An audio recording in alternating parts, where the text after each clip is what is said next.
Hello दोस्तों, मैं कौसर अली सैयद हमारी आवाज़ यूट्यूब चैनल के व्यक्ति विशेष प्रोग्राम में दर्शकों का स्वागत करते हैं। आज आपको ऐसी व्यक्ति विशेष से मुलाकात कराने जा रहे हैं जिन्होंने अपने छात्र जीवन में लगभग 3 दशकों तक राजनीति की काली कोठड़ी में रहकर भी बेदाग जीवन जीने वाले वफादार ईमानदार कांग्रेसी नगर सेवक, जो जुहापुरा का जाना माना चेहरा, गरीब वंचितों की उम्मीद, जो किसी परिचय का मोहताज नहीं है। इनका नाम है हाजी असरार बेग मिर्ज़ा। हाजी ईमानदारी वफादारी की मिसाल, जिन्होंने एक कर्मशील रहते हुए जनसेवाओं में अपने जीवन को खपा दिया। कांग्रेस के वफादार सिपाही न सिर्फ तीसरी बार जीत हासिल की, बल्कि अदृश्य भगवा ताकतों द्वारा स्पॉन्सर्ड आंधी के सामने चट्टान बनकर खड़े रहकर उन्होंने जुहापुरा में कांग्रेस की नाक बचाई। 4 उम्मीदवारों में से यह इकलौते उम्मीदवार ने मजलिस की सुनामी को झेल पाए, बल्कि मजलिस के दांत खट्टे कर दिए। इनकी जीत ने इनकी लोकप्रियता पर मोहर लगाई है। शहर में 24 काउंसिलर जीते हैं, जिसमें 12 मुस्लिम काउंसिलर हैं। इनमें से इनकी जीत बहुत विशेष रही है, क्योंकि कांग्रेस का गढ़ समझे जाने वाला हिंदुस्तान का सबसे बड़ा घेटो जुहापुरा, जिसको भगवा ताकतें शक्तियां कभी कभी मिनी पाकिस्तान भी कहती हैं, हाजी की शानदार जीत ने अहमदाबाद म्यूनिसिपल कॉरपोरेशन में प्रबल विपक्ष के नेता के दावेदार के तौर पर उभर आए हैं। इनको नज़रअंदाज करना पार्टी के लिए आत्मघाती होगा और ये जुहापुरा में अंडर डेवलप्ड वंचित लोगों के अरमानों पर पानी फेरना होगा, जो उन्हें विपक्ष का नेता देखना चाहते हैं। हाजी खुद में नाउम्मीद नहीं हैं। इनका मानना है इनके साथ पार्टी न्याय करेगी और इनकी वफादारी का सही आंकलन कर इनको योग्यता के मुताबिक इनको जिम्मेदारी देगी, क्योंकि इनकी पार्टी के प्रति वफादारी जग जाहिर है।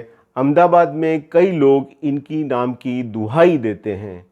आइए इनसे ही सुनते हैं इनमें इनके मन में क्या चल रहा है और ये कितना आश्वस्त हैं।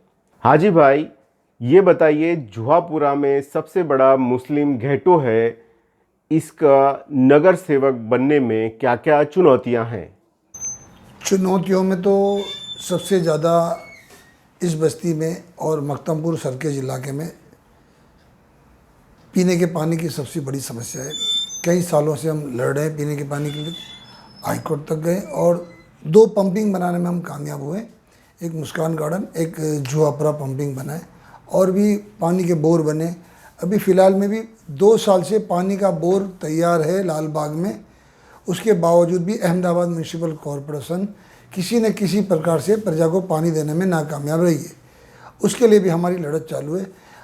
नल टू जल योजना केंद्र सरकार की जो थी, उसमें भी लोगों ने भरपूर ताउन किया और अपने फॉर्म भरे, नामांकन लगाए। फिर भी आज दिन तक वो नल टू जल योजना में लाल बाग, सिर्फ एक लाल बाग की करें, हम पूरे बस्ती की तो नहीं करें, बोर तैयार होने के बावजूद भी पानी नहीं दे पा रहे हैं। बार बार हमारी रजूआतें कोरोना के बहाने से, किसी येन के प्रकार के बहाने से, ये सबसे बड़ी गरीब बस्तियों में पीने के पानी की शिकायत है।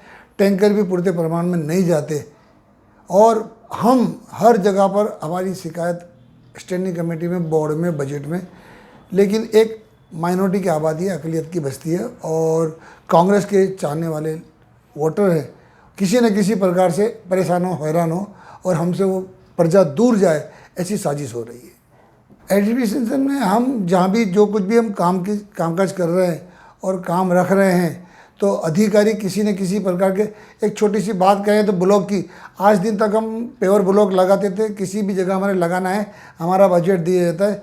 जब से DYMC सोलंकी साहब आए हैं, तब से किसी न किसी प्रकार की नई बात लाते हैं और नए आदेश लाते हैं, नई चुनौती लाते हैं। अभी फ़िलहाल में एक शहबाज पार्क की मैं बात करूं, शहबाज पार्क में हमने टेम्पररी एनओसी बनाई हुई है कि जिससे लोगों को काम आसानी हो जाए और हमारा बजट आसानी से चौपड़ा है। वो होने के बावजूद वहाँ पर फॉल्ट ऐसा निकाला है कि ये टीपी में असर करती है और ये एक्वायर प्लॉट है।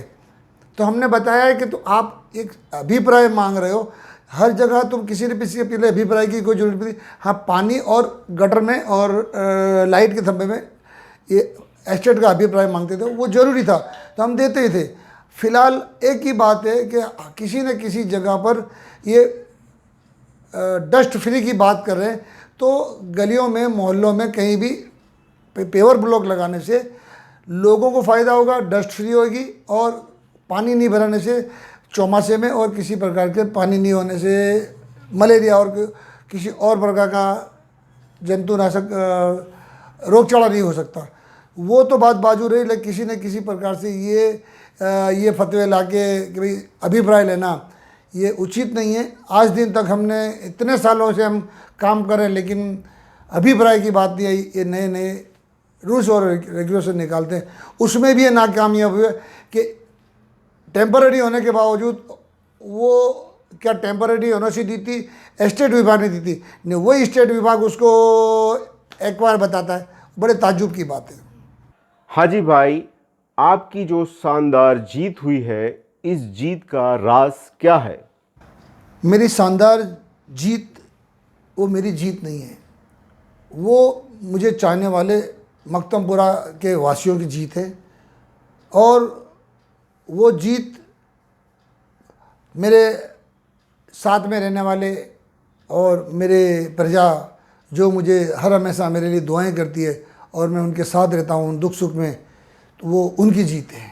और मैं ये भी कहूँगा इसके अंदर कि एकजुट होकर तमाम कांग्रेस के सैनिक हमारे साथ जुड़े थे और जुड़ के हमारे सामने चुनौतियाँ थी, MIM थी, आप पार्टी थी, उसके सामने भी बड़े संघर्ष के साथ मुकम्मल डट के खड़े रहकर प्रजा के साथ रहकर वोट दिलाने का काम किया। वो वोट देने के कारण ये जीत हुई है और जीत का राज सिर्फ और प्रजा का ही है, मोहब्बत मेरे साथियों का है, मेरे कार्यकर्ताओं की जीत है ये सब। हाजी भाई, आप मकतमपुरा में अकेले कांग्रेस के पैनल में जीते हैं, बाकी 3 MIM से हैं। आपको उनके साथ काम करने में मुश्किल आ रही है या आसानी हो रही है? आपका उनके साथ क्या अनुभव रहा है? अभी तक कोरोना था और कोरोना के संघर्ष के दरमियान हर जगह पर दौड़ना रहता था। कहीं पर वेंटिलेटर नहीं थे, कहीं बेड नहीं थे, हॉस्पिटलों की तकलीफ़ थी, ऑक्सीजन की तकलीफ़ थी। फ़िलहाल कॉरपोरेशन में वार्ड समिति की अभी एक ही मीटिंग हुई है। एक दूसरे को हमको समझने में भी अभी कुछ वक्त लगेगा और एक दूसरे पे साथ में बैठ के विश्वास नया पैदा करना और उनको भी हमारे साथ काम करने में कैसा अनुभव होगा वो एक दूसरे को समझना उनको भी ज़रूरी पड़ेगा। बस्ती के लिए, समाज के लिए साथ में मिल के काम करना और करना पड़ा और करना पड़ेगा, बहुत उचित होगा। जो हम अगर साथ मिल के एक दूसरे से नहीं समझते और समझ के हम अच्छे ढंग से काम करेंगे तो हम लोग बेहतर से बेहतर काम बस्ती का कर पाएंगे, नहीं तो वरना बस्ती हमको माफ़ नहीं करेगी। हाजी भाई, आप एक बार सरपंच और 3 बार काउंसिलर बन के आप लीडर ऑफ अपोजिशन की दावेदारी ठोक रहे हैं। अगर आप दावेदार हैं तो पार्टी को आपको लीडर ऑफ अपोजिशन क्यों बनाना चाहिए? आप अन्य नगर सेवकों से कैसे ज़्यादा योग्य हैं? मैं सरपंच रहा मकतमपुर वार्ड, उसके बाद सरखेज वार्ड का एक काउंसिलर रहा, उसके बाद मकतमपुर 2 टर्म मुझे चल रही है। मैंने पार्टी को कहा कि मैं सीनियरिटी में हूँ और बोर्ड में और हर जगह पर कमिश्नर के साथ भी और डिप्टी कमिश्नर के साथ भी, असिस्टेंट कमिश्नर के साथ भी और वार्ड कक्षा से लेकर शहर कक्षा तक हर जगह पर हम समाज के मसलों के लिए मुकम्मल लड़ते हैं, साथियों को लेकर लड़ते हैं, कार्यकर्ताओं को लेकर लड़ते हैं। महिला मोर्चा हो, युवा मोर्चा हो, कि तमाम VS हॉस्पिटल को उठा लो, तब भी हमने लगातार सरकार के सामने लड़त ली। हर धरना रैली, हर कांग्रेस के कार्यक्रम में हम सबसे आगे चढ़ के हिस्सा लेते हैं। हमारा विपक्ष प्रतिपक्ष का दावा करना इसलिए उचित है कि आज हम सीनियरिटी के मुताबिक भी आते हैं, उसके पहले भी और साथी बन चुके हैं और पार्टी हमको हमारी काबिलियत पे और हमारे काम की कक्षा पे और हमारी वफादारी पे हमें पूरा विश्वास है कि पार्टी हमको विपक्ष का, अहमदाबाद शहर के प्रतिपक्ष का हमको नेता बनाएंगे, ऐसी पूरी उम्मीद है मुझे। आज तक हम ओपोजिशन लीडर के पास हमारी समस्या लेके जाते थे और मकतमपुर का बनता है तो हम हमारे साथियों को हमारी बस्ती के प्रश्नों को सबसे ज़्यादा कमिश्नर से लेकर जहाँ जहाँ जो डिपार्ट लगता है उससे हम मुकम्मल लड़ पाएंगे और बजट है और कामगिरी की जो सिस्टम है उसमें हम पूरा हमारा प्रभुत्व रखेंगे और काम बेहतर से बेहतर भी कर पाएंगे।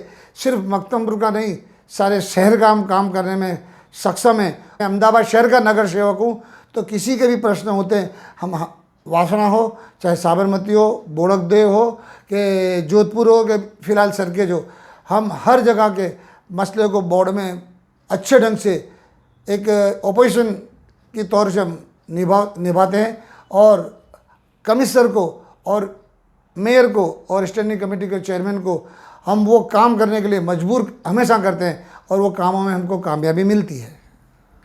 सबसे पहले तो इस बस्ती में जुआपुरा एरिया, जहाँ पे जब भी बारिश 1-2 इंच पड़ता था तब वो पानी जुआपुरा संगली नगर में भर जाता था, लोगों के घरों में चले जाता था और कमर से ऊपर लोगों के घरों में पानी होता था।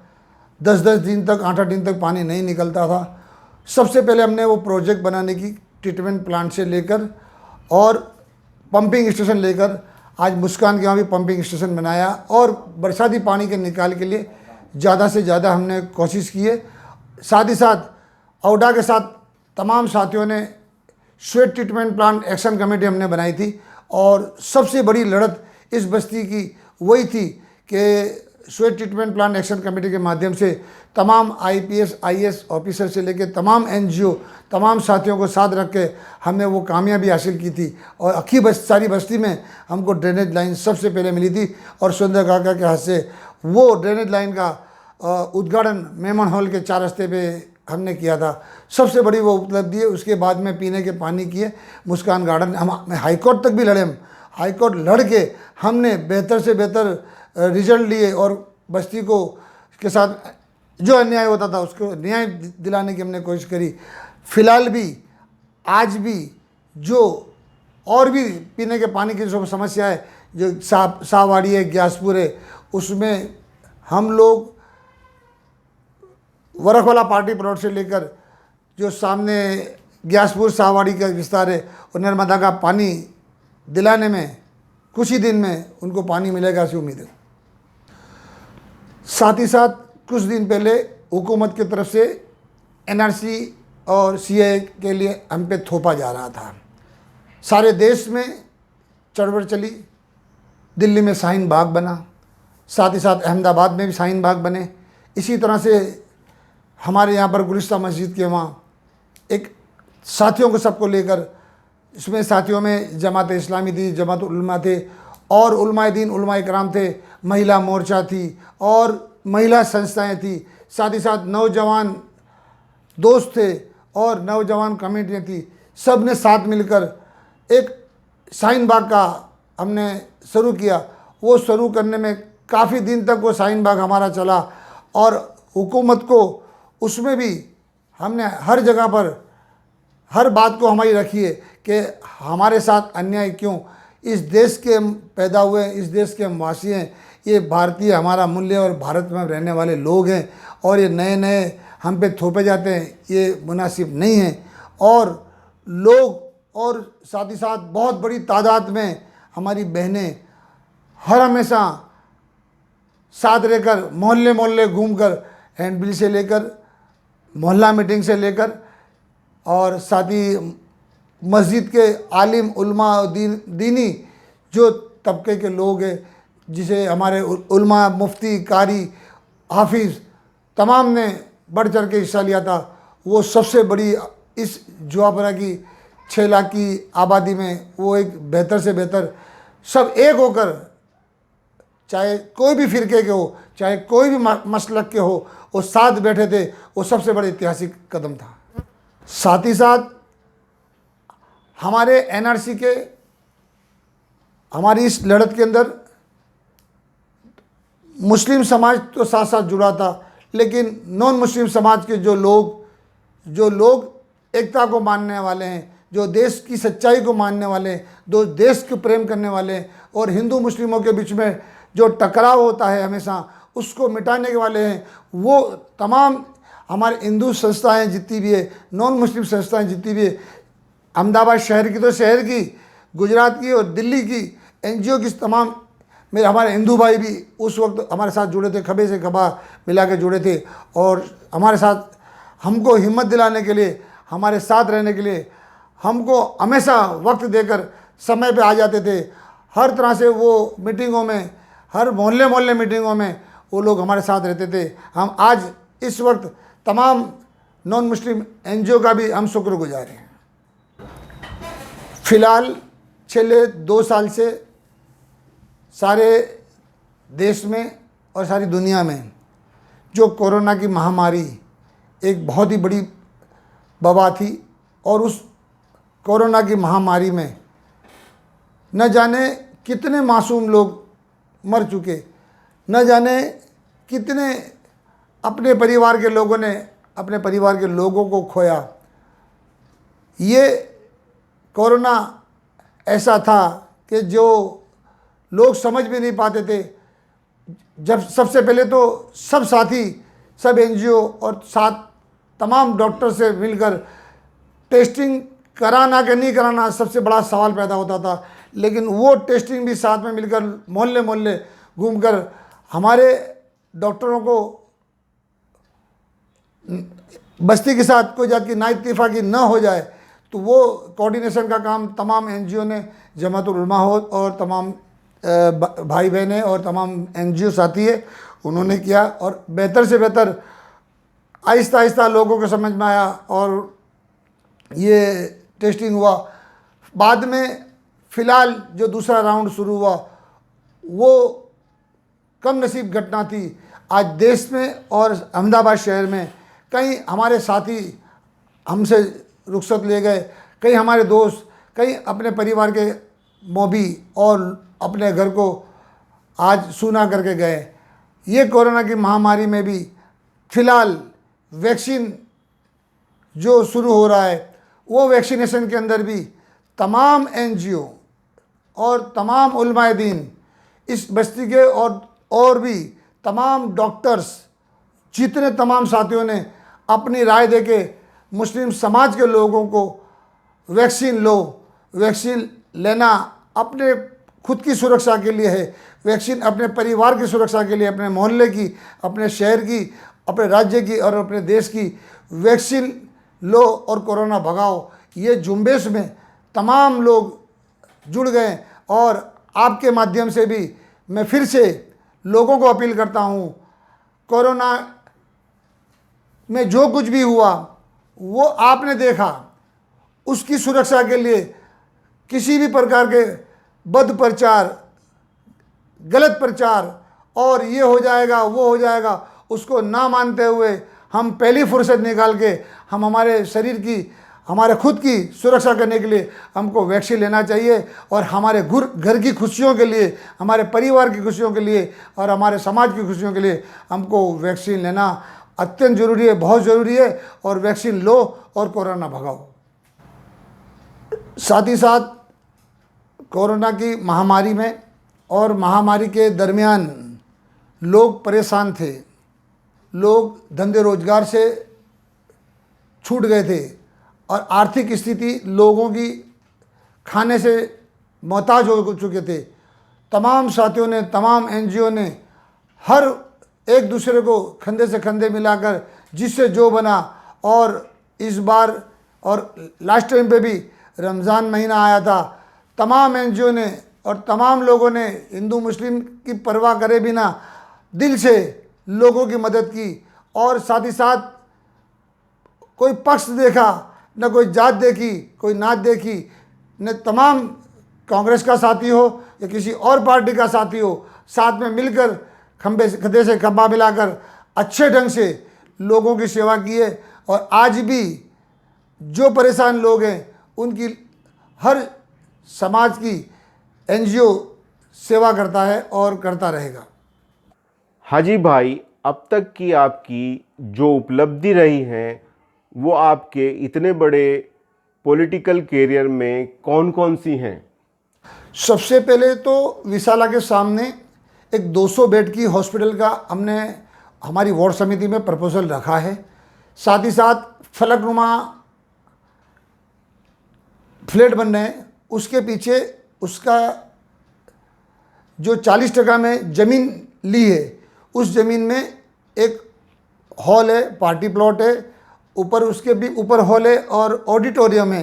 ये एक अहमदाबाद म्यूनसिपल कॉरपोरेशन की तरफ से पास हुआ है, लेकिन कोरोना के बजट के दरमियान वो बजट न जाने कोरोना में वापर लिया है, न जाने हमारे साथ वो किसी न किसी प्रकार के वो विलम्ब हुआ है। उसकी लास्ट टाइम मीटिंग में भी हमने चर्चा की है और हम जल्द से जल्द यहाँ पर हॉस्पिटल और फलकनुमा के पीछे एक कम्युनिटी हॉल बनाना है। और साथ ही साथ मुस्कान गार्डन है जो कब्जा लिया है, फिलहाल में ही डिमोलिशन किया है, वहाँ पर बहनों के लिए गायनेक हॉस्पिटल का भी हमने बहुत ही स्ट्रांगली रजूआत करी है कि जो गरीब हमारी माँ बहनें होती है, आज यहाँ पर आजू बाजू गायनेक हॉस्पिटल नहीं है और परेशान होती है और गरीबी हालत में उनको खर्च करना पड़ता है, तो उनको बेहतर से बेहतर इलाज हो और बहनें और बच्चों के लिए अच्छे से अच्छा वहाँ पर हॉस्पिटल बनने से लोग नज़दीक में अपना इलाज कर पाए हैं।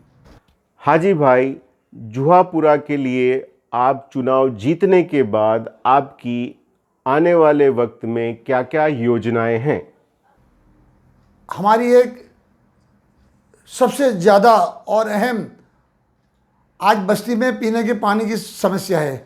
कुछ दिन पहले खारकुआ और डंकी पास पास थी, उसके कारण पानी में सार था। हमने लड़के नर्मदा का पानी लिया। फिलहाल केंद्र सरकार की नल से जल योजना कई सालों से अमल में आई है, लेकिन अहमदाबाद म्यूनसिपल कॉरपोरेशन और हमारी बस्ती में ये अमल अजू नहीं हुआ। इसलिए हम लड़ रहे हैं और लड़ेंगे और जल्द से जल्द नल टू जल योजना, हमारे सीएम साहब कहते हैं सभी के घर में नल जल पानी आ चुका है, लेकिन सीएम साहब अपनी ऑफिस में बैठ के बोल रहे हैं कि नल से जल योजना का अमल हो चुका है, लेकिन यहाँ ऑफिस में किसी बंदे को भेजें और कितने फॉर्म भराए हैं और कितनी मेहनतें लोगों ने की है, लेकिन आज दिन तक वो बस्ती उम्मीद रख के बैठी है कि सीएम साहब की बोली और सीएम साहब जो कह रहे हैं कि रूपानी जी कह रहे हैं, जिनके अंदर पानी नहीं उनका नाम रूपानी, वो बस्ती को न जाने कब देंगे पानी, वो उम्मीद लगा के बैठी है। साथ ही साथ आज से कुछ दिन पहले भी अधिकारियों के साथ हमने राउंड लिया था। यहाँ से पानी जाने में काफ़ी वक्त लगे ऐसा है, फिर भी लास्ट वीक में वाटर प्रोजेक्ट और वाटर ऑपरेशन के माध्यम से जाकर हमने जो हाईवे पार करना था वो जॉइंट की मुहिम चलाई है और वो मुहिम जल्द से जल्द पूरी हो जाएगी। तो मैं बड़ी बात तो नहीं कहता हूँ, आप सबकी दुआओं से आपको 4 से 6 महीने में हर मोहल्ले में शेख ग्यासपुर के किनारे तक हम पीने का पानी नर्मदा का नल टू जल योजना में दिलाने की अधिकारियों से मजबूर कर देंगे कि किसी भी हालत में तुमको पानी देना है और पाइपलाइन का काम पूरा करना है। उसके साथ साथ एक बड़ी पीने की पानी की टांकी की भी हमने रजूआत की है कि जब सरखेज में बन सकती है, वेजलपुर में बन सकती है, किसी और जगह पीने के पानी की पंपिंग के साथ टांकी बन सकती है, हमारे इलाके में क्यों नहीं बन सकती? वो दूर तक पानी ले जाना है हमको, तो 25 लाख गैलन की एक बड़ी टांकी भी बनाई जाए तो पानी दूर तक जाने में प्रेशर मिल सके, वो हमारी पूरी कोशिश रहेगी। हाजी भाई, चुनाव अभी अभी खत्म हुए हैं, उस वक्त एमआईएम ने आप पर कभी डोरे डाले थे? अगर डोरे डाले थे और फिर भी आप कांग्रेस नहीं छोड़ी, तो कांग्रेस में रहना आपकी मजबूरी थी या पार्टी के प्रति निष्ठा? चुनाव की तैयारियां चल रही थी। हर पार्टी अपना मुकाम बनाने के लिए पूरी कोशिश कर रही थी। साथ ही साथ गुजरात में एमआईएम का आना हुआ। एमआईएम ने हर कांग्रेसी कार्यकर्ताओं को, आगेवानों को, कॉरपोरेटरों को हर तरह से पूरी कोशिश की कि एमआईएम से जुड़ जाए। मुझ पे भी बहुत ही बेहतर से बेहतर कोशिश हुई कि भाई आप भी आ जाओ, लेकिन मैंने उस वक्त लंबी सोच रखते हुए मैंने मेरा अपना निर्णय मुकम्मल रखा कि मैं कांग्रेस का एक सैनिक हूँ और मुझे कांग्रेस ने 2 टर्म अच्छे से अच्छे ढंग से मुझे साथ देकर, साथ साकार देकर बस्ती का काम निकाला है और बेहतर से बेहतर विकास कराया है। तो मैं अगर कांग्रेस छोड़ दूं तो सबसे प्रजा के साथ में धो क्यों बराबर होता है, और प्रजा मुझे माफ़ नहीं करे, वो समझकर मैंने मेरी अपने आप की हर वक्त जो मेहनत थी, वो मेहनत को ध्यान रखते हुए मैं एमआईएम में ना जुड़ते हुए मेरी कांग्रेस पार्टी के साथ, कांग्रेस पार्टी को मेरे पे पूरा विश्वास था कि ये बंदा कहीं नहीं जाएगा, और मुझे कांग्रेस पार्टी से पूरा विश्वास था कि मुझे टिकट मिलेगी मिलेगी और मिलेगी, और पार्टी को पूरा विश्वास था कि जीत के आएंगे पैनल। लेकिन यहाँ कुछ अफसोस से कहना पड़ता है, हमारे साथी जीत नहीं पाए। जीत और हार प्रजा देती है, उसको हमने बाइज्जत कबूल किया है, और आज भी और आने वाले कल भी जैसे हम पहले काम करते थे उससे ज़्यादा अब जिम्मेदारी आ गई है और बढ़ चढ़ के हम काम करेंगे, ऐसा आपके सामने हम लोगों को हम वादा देते हैं। हाजी भाई, कमलम पोषित पतंगबाजों की राजनीति की फौज जो अपने आप को अल्पसंख्यकों के ठेकेदार अपने को कहलाना पसंद करते हैं, आप बतौर कांग्रेसी इस घटनाक्रम को कैसे देखते हैं? सियासत और सियासत की गलियारों में हर पार्टियां अपने आप का मुकाम बनाने की पूरी कोशिश करती है, लेकिन अब और लास्ट टाइम जो कुछ भी लोगों ने जो भूल की है, किसी ने किसी प्रकार में बहकावे में, और एक सुनामी थी और सुनामी आई थी, लोगों ने जो गलतियां की है, चाहे भारतीय जनता पार्टी हो, चाहे आप हो, चाहे एमआई हो, वो लोग अब समझने लगे कि भाई जो एक मुकम्मल पुरानी पार्टी थी और गरीबों के लिए काम करती थी, चाहे वो वीएस हॉस्पिटल हो, कि चाहे अहमदाबाद सिविल हो, कि आईआईएम हो, गुजरात यूनिवर्सिटी हो, उन्होंने अपने ढंग से 60 साल में काम किया है। तो वो काम का एक बेहतर नतीजा लोगों को अब दिखने लगा है। हमारे बड़ा प्रधान आते हैं, मन की बात करते हैं, रोते हैं, हर तरह के बहुरूपी के निमित्त अपने नाटक या जो कंपनी होती है इस तरह से लोगों को बहकाते हैं और बहकाने का काम करते हैं। वो उनकी नाटक प्रजा समझ चुकी है और अब वो खुद अपने आप में बोगला गए हैं। कुछ दिन पहले अखबारों में एक अच्छा टाइटल आया है कि वो टाइटल में ये था कि भारतीय जनता पार्टी के कुछ नेताओं ने अंदरूनी मीटिंग करी और उसमें ये बताया कि भाई हमारे वोट ना मिल सके और लोगों ने वोट हमको नहीं दिए, अब किसको वोट देंगे? तो वो वोट नई पार्टियां, अपक्ष उम्मीदवार उनको खड़े रखकर, वो खड़े रहने से मुस्लिमों के वोट का बंटवारा हो जाएगा, वो बंटवारा होने से हमको फ़ायदा हो जाएगा। वो उनकी भारतीय जनता पार्टी की उम्मीद थी और भारतीय जनता पार्टी के स्पॉन्सरशिप में कई लोग साथ में मिलकर चाहे वो उनका खेस भले चाहे बदल लें, लेकिन कहीं ना कहीं बगावत की बू और उनके साथ रिश्तेदारी वो साफ दिखाई देती थी। हमारा कहना यह भी था कि किसी और इलाकों में, वेजलपुर है, दलित है, वाडज है, वो इलाकों में क्यों ना खड़ा किया गया और मुस्लिम इलाकों में ही उम्मीदवार खड़े करके मुस्लिमों के वोट का बंटवारा हुआ। वो बंटवारा ही अपने आप को बताता है, चाड़ी खाता है कि भाई ये कहीं ना कहीं किसी के स्पॉन्सरशिप में आए हुए हैं और वो एक पार्टी के यानी कांग्रेस पार्टी का जनाधार हटाने के लिए उसके उम्मीदवार न जीते, उसकी पूरी कोशिश हुई और उसका नतीजा आपने कॉरपोरेशन में देखा है। क्या आने वाले वक्त में आम आदमी पार्टी चुनौती लगती है या कांग्रेस का जनाधार इस वजह से खिसक सकता है? कांग्रेस फिर से नई उभर के वापस आने वाली है, नया बदलाव होने वाला है और आप पार्टी चाहे कितनी भी कोशिश कर ले, लेकिन प्रजा में वो विश्वास नहीं बना पाई है और आने वाले वक्त में, विधानसभा के वक्त में, कांग्रेस के तमाम आगेवान, तमाम नेता अपने आप का जनाधार, उसमें भी खास मुस्लिम समाज के जो आज जो धारासभ्य जीत के आते हैं, वो एक बहुत बड़ा सवाल पैदा होगा कि मुस्लिमों का वोट का बंटवारा होने से ये धारासभ्य जीत के जो आते हैं, क्या ये कम हो सकते हैं? लेकिन अब मुझे ऐसा महसूस हो रहा है कि आने वाले वक्त में प्रजा समझ चुकी है, जो भूल कॉरपोरेशन के टाइम पे चुनाव में हुई है, वो प्रजा, मुझे पूरा विश्वास है, वो कभी ऐसी भूल अब नहीं करेगी और हमारे उम्मीदवार, हमारा नुमाइंदा रजूआत करने वाला, चाहे ग्यासू भाई हो, चाहे इमरान खेड़ा वाला हो, चाहे पीरजादा साहब हो, आज विधानसभा में और हाई कोर्ट में कोरोना के वक्त में भी लगातार सरकार को झुकाने का और प्रजा के लिए हित में, गरीबों के हित में काम करने की पूरी कोशिश की है।